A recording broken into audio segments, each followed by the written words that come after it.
Well, hello everybody, and welcome to the end of Jam It Up June 2024. We've had a lot of good channels, a lot of great videos, a lot of great information that went out, and Blue and I are very appreciative to all those that joined us and participated.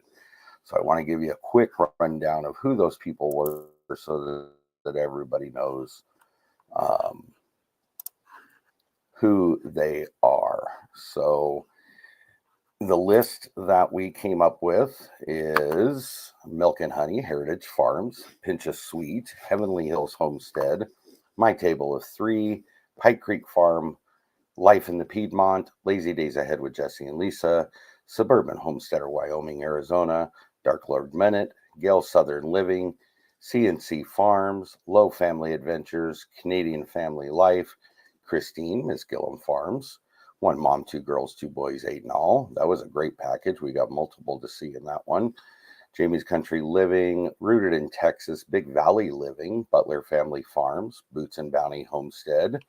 We have Blue Self-Reliance, Jenny Scratch Made Kitchen, The Mudbrooker, Our Treasured Home, Whole New Perspective, The Inquisitive Farm Wife, Four Jars Lids, who was our sponsor, primary, The Tilted Crown Gourmet, sorry. Then we had Yogi Hollow Farms, and then this video winds up the month. I do want to remind everybody, don't forget that on July 5th, which is a Friday, that is when we will have our live giveaway, and that will be at 8 p.m. Pacific Standard Time, 9 p.m. Mountain Standard Time, 10 p.m. Central Standard Time, 11 p.m. Eastern Standard Time, and it's also, if I remember, it's midnight. No, it's not. It's 4 a.m. British Summer Time, and the reason we chose to do that is so that Blue could join us for that giveaway. There will be hashtags, comment pickers, collaborator prizes, so please make sure that you've commented on all the videos, and there will be door prizes, and the collaborators will be receiving some things as well, which we greatly appreciate everybody that was involved. So that being said, my contribution this year, since this is the third year we've done it, and we've had the conversation a couple times with what each of us individually, respectfully, have on opinions of what each different type of product that we come up with. What am I talking about? What I'm talking about is what's the difference between a jelly, a jam, a preserve, a fruit spread, a marmalade, a chutney, a compote, a curd, and then, of course, a conserve. Now, all those things are different and they vary for different reasons, but we've never really sat down and had the long conversation about what each of those are. So I actually wanted to take the opportunity to go through what each of those things are. All of this information I will put down inside of the description box so that you have it. You can go through it. Now, these are my interpretations based on the research that I've done. Excuse me. And some people still may have a different opinion. Now, also geographical location makes a difference to what each of those things are, because in the UK, what we call a jelly is not called the same thing as what we do or the like. And in varying cultures, different things are used for different things. So this is just a basic rundown from my research stating what the separation between the different items are based on the US. And maybe on Friday night, we can have Blue go through and explain what the differences are for the UK at least, and then give us a better idea. So that being said, what is a jelly?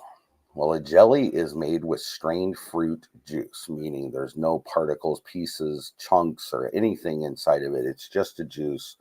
There's no pieces of the fruit in the final jelly product. Now, to give you an example of what that would look like, I'm going to go ahead and show you a picture. And this is just to give you an idea. Now you look inside of that jar, that is all clear. There's no chunks, there's no pieces, there's nothing in it. It's just a clear liquid. It almost actually looks like a juice looking at it right here. But if you were to dive a spoon or a knife in there, you'd find out that it's more solid than a made juice. But that's basically what it is. Okay.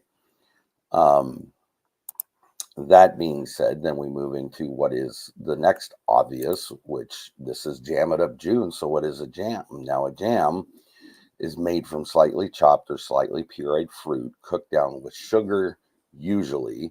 The process can break down the fruit, which makes it more like a preserve and less like a jelly, but it's in between the two of them really is where it comes down to. You do have some jelly-like consistency, but you also have some preserve-like consistency. Now that means that there's chunks or chopped up pieces in there, but it's not a solid all pieces kind of thing, nor is it an all jelly type of product either. It's an in between. So that, to show you a picture, I want to go ahead and show you what that is, and at least for this, to show you what a difference looks like. So this would be a jam. So we'll go ahead and share that. Now a jam, as you can see in this on the biscuit, it's got some jelly-like consistency, but it also has chunks. And so those two put together make it a jam, okay? And usually when you're talking jam and jelly and preserve, it's one fruit. You're not talking multiples, okay? And we'll get into that in a little bit, and I'll let you know what I'm referring to in regards to that, okay? So we'll go ahead and come off of that. Now, what is a preserve? That's the next thing, because now we've talked about it and we have an ability to separate the three of them. A preserve is whole fruit or large pieces of the fruit, and primarily the whole consistency of the end product is more of a chunky consistency. Usually you can pick out a whole piece of strawberry, blueberry, blackberry, raspberry, whatever it may be. But I'll go ahead and show you what that looks like so that you have a presentation to look at and you can see what the difference is. So again, let me go ahead and share this one with you. Now, as you can tell, there's far more chunks in here than there was in the jam one, implying that it's more of a preserve. Okay. Again, this is a product that's made with one fruit typically. Okay. So that being said, then the next one I would want to jump into would be what is a fruit spread? Because that's another one that's asked about. And what is the difference between that and say a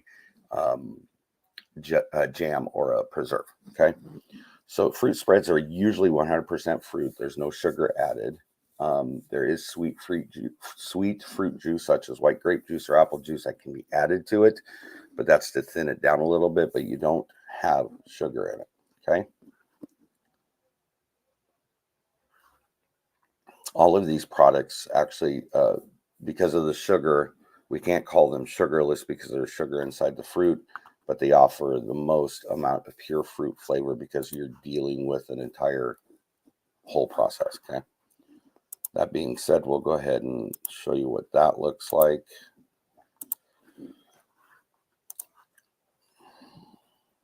And that is going to look like that picture there.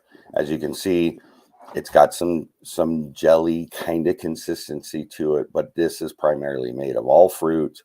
The consistency is not based off of a sugar or a pectin or anything like that. It's just really, in this case specifically, it is mashed down fruit that you then apply to whatever you're putting it on, whether that be a cracker, a biscuit, or toast, or sandwich, or something like that.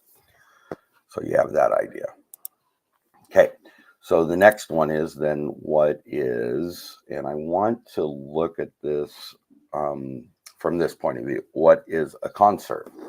So a conserve is way different. Okay, so a conserve, which is similar in meaning to a preserve to a point, it can be made of anything is the difference. This can go from fruits to nuts to vegetables. And the distinction is, as it was stated by Heather Lim, who did the Simply Difference Between Conserves and Jams, she stated the following, and I'm quoting what she said. The distinction between a conserve and a classic jam is flexibility of the term itself. According to Food and Wine, jam is a much more specific term that describes a mixture of a single fruit, sugar, acid, and sometimes pectin. Anything that adds more to a simple one fruit jam falls under the larger category of conserve. Okay. Then she goes on to state this means that, does this mean every jam is a conserve? Yes. But is every conserve a jam? No. If you ever had triple berry, and this was what I was going to talk to you about a little bit, because we make a triple berry jam, but if you go by what she's saying here, if you ever had a triple berry jam, that's technically a conserve because it contains more than one fruit. So there's your definition. If it's more than one fruit, it would be a conserve. Also, if it has the nuts or the vegetables in it, that also would make it a conserve. There's also an item which many of the videos we've seen had a hot pepper jelly or a hot pepper jam. Because of the pepper, it makes it a conserve because it's a medley of vegetables and fruits that more than it is of one item. Okay. So, and those can be sweet or savory depending on what you're trying to attain. And I'll show you a picture of what that looks like. And the picture I'm going to show you is a little kind of different, but it gives you what I'm trying to say in the end of it. If you look at this jar, and actually I'm going to zoom in on it a little bit because I want you to see it, what I'm trying to show you. Okay, so this is a green pesto, okay? But if you look at it, it is basically minced up vegetables, okay? So this would be a conserve because it's more than one vegetable or herb or fruit or whatever. And it's thick and chunky. It's in pieces, I should say, not necessarily chunky because it's not. It's more fine, but at the same token, you get what I'm saying. That would make this a conserve, okay? So that is the one that gets confusing, but if you follow the one item, fruit, vegetable kind of thing, without it being mixed with something else, then it makes it, that if it is mixed with something else, then it would make it a conserve, okay? So then we come back up to, well, okay, what's a chutney? Because that's another thing that's asked about. And chutney is a type of jam made without any additional pectin, and it can be flavored with vinegar and various spices. Now, this is something you typically will find in East Indian cultures or cuisines because they use chutneys quite often. I know in the UK they also use them quite often as well, and there's other countries that are the same. But I want to give you, again, a visual so you can see what we're talking about in the sense of a chutney, okay? When you look at it, which this one you can, and I'll zoom in on it, okay? You can see there's fruits and there is spicing and there is other things in it. This is usually used to go in something, on something, or with something. Now, that would vary in different items that you could have, but you get the gist of it, okay? So we'll go ahead and come down. We'll go on to the next thing, okay? So now that we've done that, what's a marmalade? Because that falls usually into the jam, jelly, preserve corner. And some people don't know what it is. Marmalades contain the peel of the fruit. Marmalade is simply a preserve that is made with citrus rinds, usually citrus, as well as the inner fruit and the pulp as well, okay? Citrus rinds tend to have a ton of pectin in them naturally, which is why they're a firmer texture, and they're more similar to, I think, a jam or a preserve. Some people say jelly, but that's my take on it. So I will go ahead and show you what that looks like so you have an idea. And when we look at this one, you will see what I am talking about specifically. When you look at the jars, you can actually see the rinds in each of these jars. So that's what makes that a marmalade, okay? There's different versions of it, different ways to make it, but this is usually it's a citrus of some sort. Okay, so now we move on to compote. That would be the next one. Now, a compote is a cousin to preserves. It's made with fresh or dried fruit, cooked low and slow in sugar syrup that the fruit pieces stay somewhat intact. However, unlike a preserve, which are usually jarred for future use, compote is usually used straight away. There's no processing to this. And that also makes a difference in what we're talking about as well, whether you're processing or can process this. Because there are people that make small batches enough to just get them what they need for the week or 2 weeks, and they put them in their refrigerator. They don't actually process them over an amount of time. In the case of compote, it's usually something that you make that you're going to put on as a topping, like for ice cream or a cheesecake or something like that. So we'll go ahead and show you what that looks like.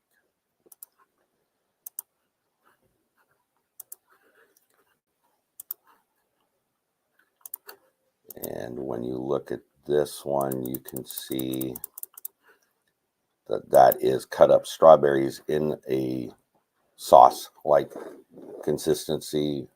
It would be, as most have said, or at least what I did read a little bit ago, it's kind of like a cousin to preserves because it's got the chunky whole fruit in it or sections of it.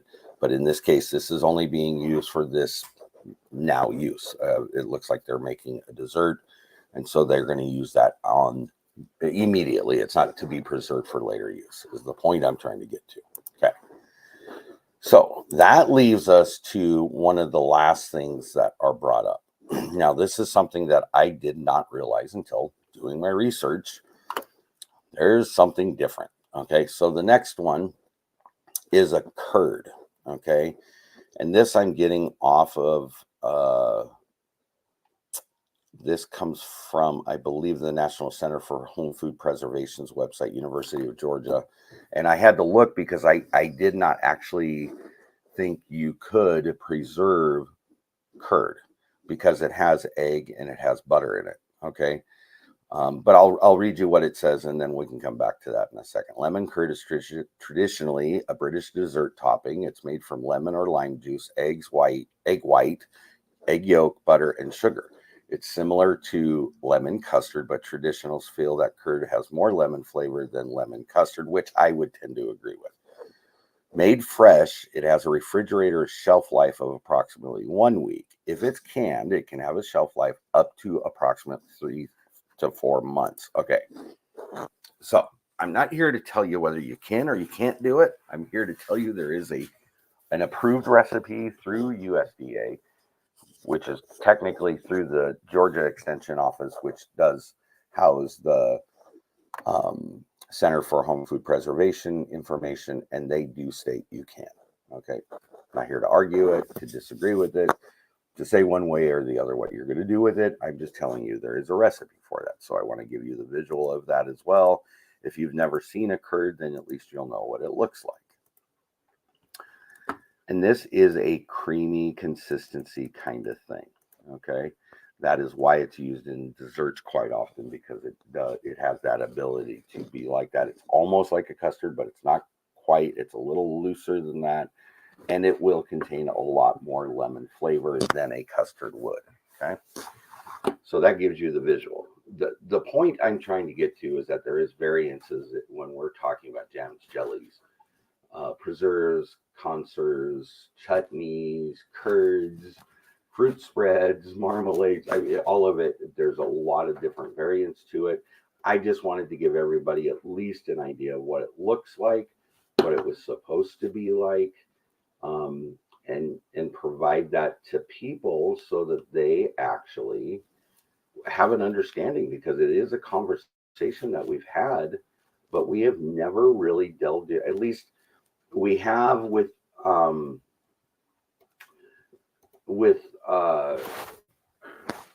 I guess in some conversations on the live shows and some of the other canning things that we've done, we've had the conversation, what is the difference?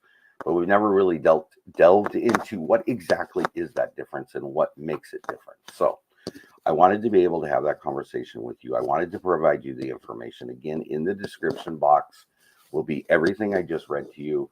And there is some links if you want to go look at them. There's a link to the lemon curd recipe as well. Again, most of this information is not my own. It's what I have researched and what I have transpired the wording into to fit what I feel it is, and based on the research I did. Again, take it for what you want to. Enjoy it, don't enjoy it. I'm just trying to have the conversation so you know what the differences are. So the only other thing I would add to this after all this we've said, there is variations, and I'll give you an example. Okay. There is, let's say, jam or preserves. And one of the best people that have been with us each of the 3 years that we've done Jam It Up June has been Lisa over at Yogi Hollow Farms. Lisa has always done a freezer jam. That's a variation of preserving that we don't really go into a large conversation about, but it's a valid conversation to have because it is a valid, doable, safe process to do. So you don't always have to can it in the sense of water bath canning. You can also freezer store. There's steam canning you can do. I do know there are some people trying to do freeze dried versions. Successful or not, I don't know, but I know there's people out there trying to do it. So, I mean, there's different ways you can do this. I would not dehydrate it, obviously, because it's going to give you some problems in that process. But again, you know, if there's a way to do it I haven't discussed, by all means, put it in the comments. Let us know. But there's so many ways you can do it, so many things you can do with it, so many ideas people have. Yes, there's a lot of traditional blackberry jam or jelly, raspberry. I could go on. What I would like to do for next year, and I would love to hear everybody's opinion of it, and I'll bring it again up on the live when we do it. Let's do something different this time. Now, it's still going to be Jam It Up June, but I think I'm going to title it Jam It Up June, something new. Okay. Maybe try something you've never tried before. Try a recipe that's not been put on for the last 3 years, as well as not just try it in taste, but try it in process. See if you can do that as well, and if it's a viable product for you. So that's the thought processes. Again, we'll talk more about that on the 5th at 8 p.m. Pacific Standard Time on Kettle Kitchen. Blue from Blue Self-Reliance will be with us, so we'll go ahead and have that conversation, and we'll give some good stuff away. 4 Jars Lids is our primary sponsor, as I had said before. And they have some great gifts. The top 3 prizes will be 200 lids. And I think that's wide lids and regular lids, plus a couple other items thrown in there as well. So those, I think there's 3 of those. So go ahead and head over and let's see what you can get. I hope you've enjoyed this. I hope this has been productive for you guys. Again, let me know in the comments so we have an idea of what you think of it and what you thought of it. And again, thank you to 4 Jars Lids, and thank you to everybody that participated. And of course, thank you to Blue for helping co-sponsor it. So until next time, guys, have a great time, and we'll see you later. Bye.